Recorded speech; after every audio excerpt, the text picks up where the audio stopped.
Hello, my dear students. I welcome you all to the English class. Today, we will continue chapter 10, A Strange Case. Yesterday, I have completed the full page, that is page number 94. Yes, today we will continue the same chapter. In yesterday's class only, I have told that this story, A Strange Case, is adapted from The Strange Case of Dr. Jekyll and Mr. Hyde by R.L. Stevenson. Yes.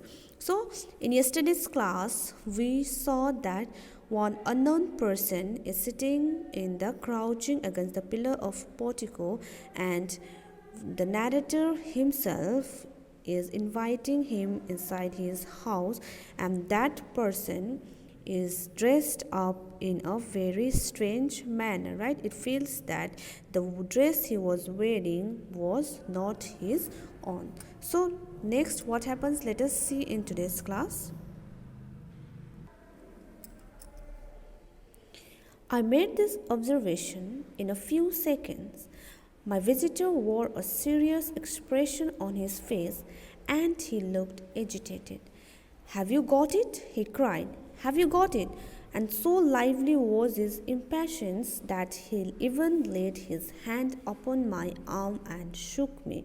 So, the narrator, he observed him for a few seconds. The narrator invited him the home at his house and he observed him for a few seconds. So, my visitor wore a serious expression on his face and looked agitated. Here, agitated, the word agitated means excited. Okay.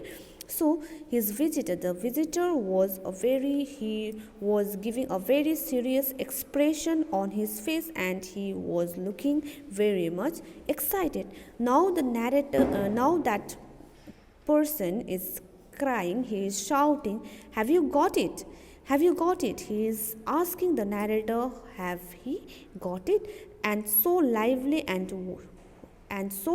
was his impatience that he even laid his hand upon my arm and shook me. So you know that if we want that thing very much, when we are very much excited, we cry and we shake another person, right? So in the same manner, he was very much impatient. He was not able to wait to see that thing. He was so much impatient, he laid his hand upon narrator's arm and he shook him. An icy pang rushed along my blood. I put him back.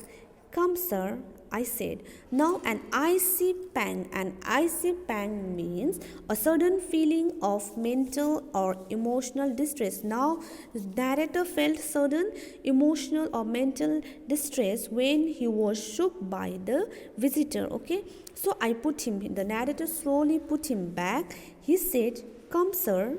So you forget that you have still not been introduced to me properly. Now the narrator is telling to that visitor that he has forgot that he hasn't even introduced to him properly. Okay, the visitor hasn't introduced to him properly. "Be seated, if you please." Now narrator is telling to the visitor, "Please be seated. Please sit for a while." And I showed him an example by sitting down in my seat as calmly as I did while seeing a patient.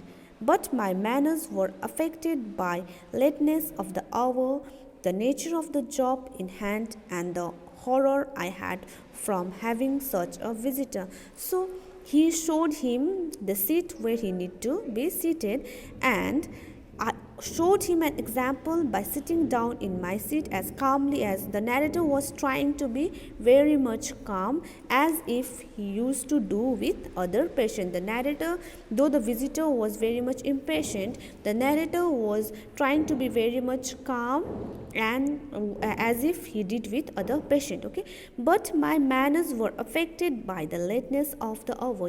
We know that it was 12 a.m. Yes, it was in the midnight, and the visitor have visited him in the midnight. So though he was trying to be very calm, but his manners, the narrator's manner, were affected by the lateness of the hour. It was very much late at the night.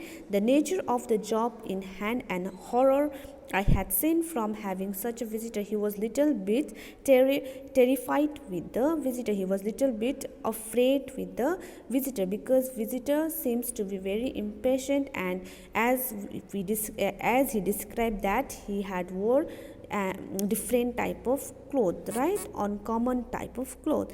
I beg your pardon, Dr. Lanyon, he replied civilly enough. What you say is correct. Now the visitor is telling to narrator, I beg your pardon, Dr. Lanyon. Now the narrator here is Dr. Lanyon, and he replied civilly enough. Now he was a little bit calm, right?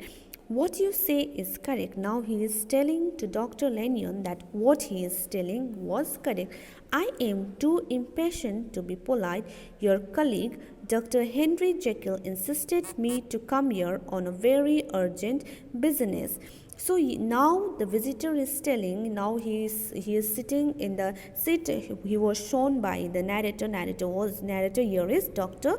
Lanyon. I am too impatient to be polite. He is now telling to Dr. Lanyon that he is not very much patient people, right? Patient person. He is not very much polite person.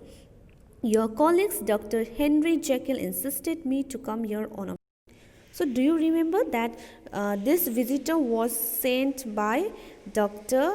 Henry Jekyll, right? Now he is telling that Dr. Henry Jekyll is a colleague of Dr. Lanyon, and the visitor was sent by Dr. Henry Jekyll on a very urgent business. And I understood.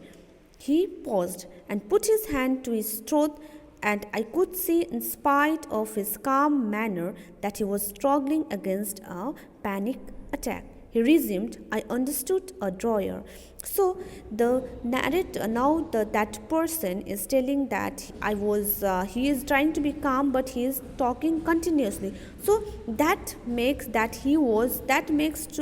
seems that he was struggling against a panic attack, means he was very much excited at that time, though he was controlling himself, but he was getting panic attack at that time. Okay, panic attack means he was very much though he was trying to control his feelings, though he was trying to stay calm, he was getting excited. He resumed. Here, children, here resumed means begin again. He was trying to stop himself, but he was not able to stop himself, and he again resumed.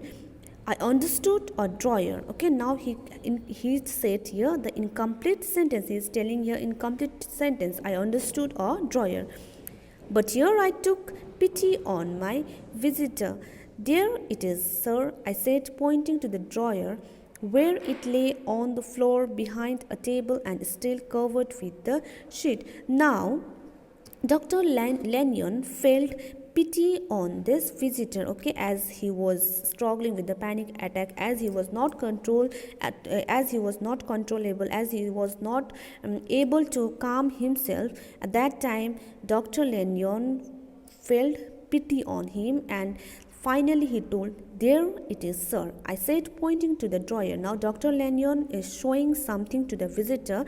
It is pointing to the drawer, where it lay on the floor behind the table and still covered with the sheet. So it laid on the floor, it was behind the table, and it was covered with the sheet.